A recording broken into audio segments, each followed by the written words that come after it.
In the 1960s, the small town of Green Bay, Wisconsin, was home to America's finest football team.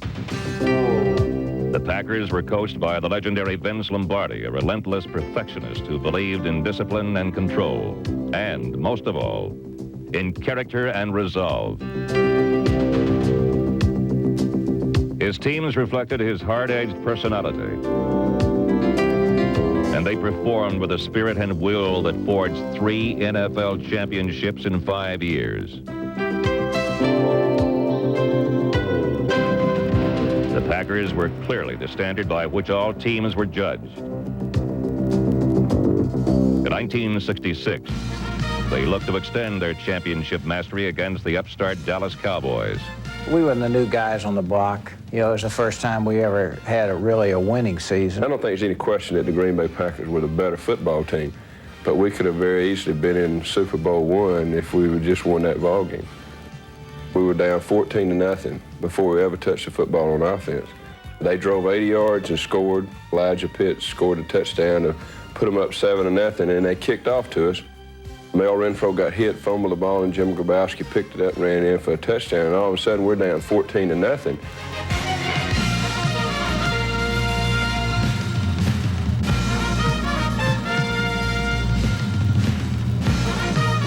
We thought that it was going to be a rout, especially the defense, because usually when we get ahead like that in any game, especially a championship game, well, we did what Lombardi asked us to do, rise to the occasion, and just shut the opponent out from there. But Dallas, with Landry's multiple offensive system, confused the Packers' defense, usually so structured and composed.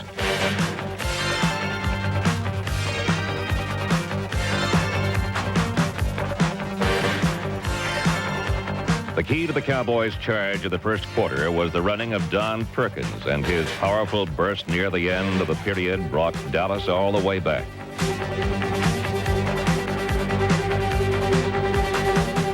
They were running some trap plays inside, or misdirection plays, and Ray Nitzke, our middle linebacker, was kind of confused. And when you get a middle linebacker confused and going the wrong way, well, that's make it real tough on the defensive backs to try to come up there and make the tackle, and that's what was happening. Perkins was just running the ball. He was almost unstoppable.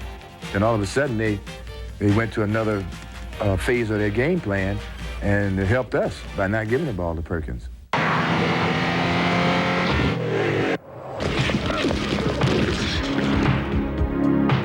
After the first quarter, the Cowboys generated little offense for much of the game. Quarterback Don Meredith continually misfired, and Green Bay shut down Bob Hayes, the league's most dangerous weapon. One play typified the Cowboys' offensive frustration. We went to a formation where I was in a slot to the right side, and we had Bob Hayes to the wide side of the field. And, of course, he drew double coverage from Green Bay a great deal, and Willie Wood was the safety. We were going to try to occupy the free safety, and I was going to be on Ray Nitzke man-to-man going to the corner. And we got the coverage that we wanted, but Willie Wood was so cagey. He turned and looked back at Meredith and saw Don looking to throw to the corner to him, and I remember the ball was almost right in my hands, and Willie Wood made a great play and knocked it down. We could have gone up by 7 at that time, and it really would have switched the momentum around. While Dallas struggled, the Packers prospered. Led by Bart Starr, they abandoned their conservative ways, displaying a flamboyant passing game that produced 4 touchdowns.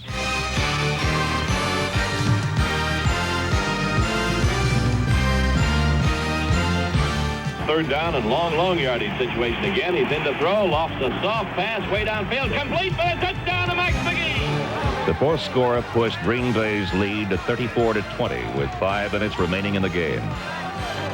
Could Dallas come back against the mighty Packers?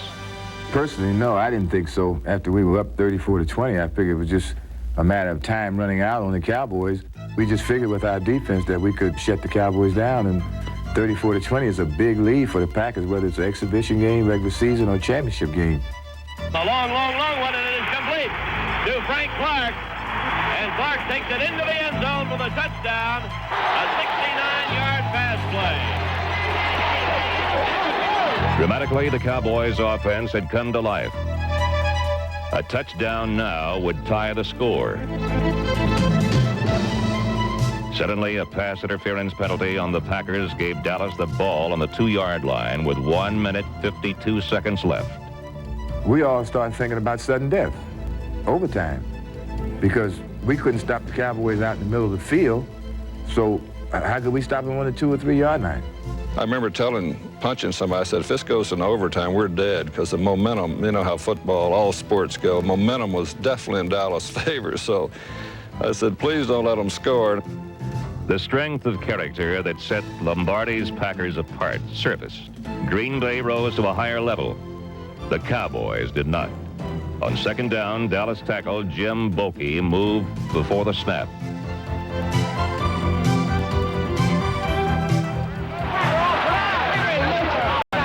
The Cowboys, who have come back time after time after time, have now moved it down very close to the Packer goal line, and all of a sudden they have their problems. A poorly thrown pass left the Cowboys back where they began on the Green Bay 2. The 1966 NFL championship would come down to one final play.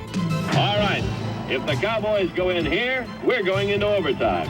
They've got one play to travel 2 yards. It was a play which we used often on the goal line, a run situation type of play where we're rolling out. It really was a good play. The only thing that happened there was that Dave Robinson came in, and our guard that pulled to cut him ran by him. When he put the ball up, he was under pressure, off balance, and the toughest thing for a quarterback to do is throw back across the field on a rollout, and that's what he tried to do.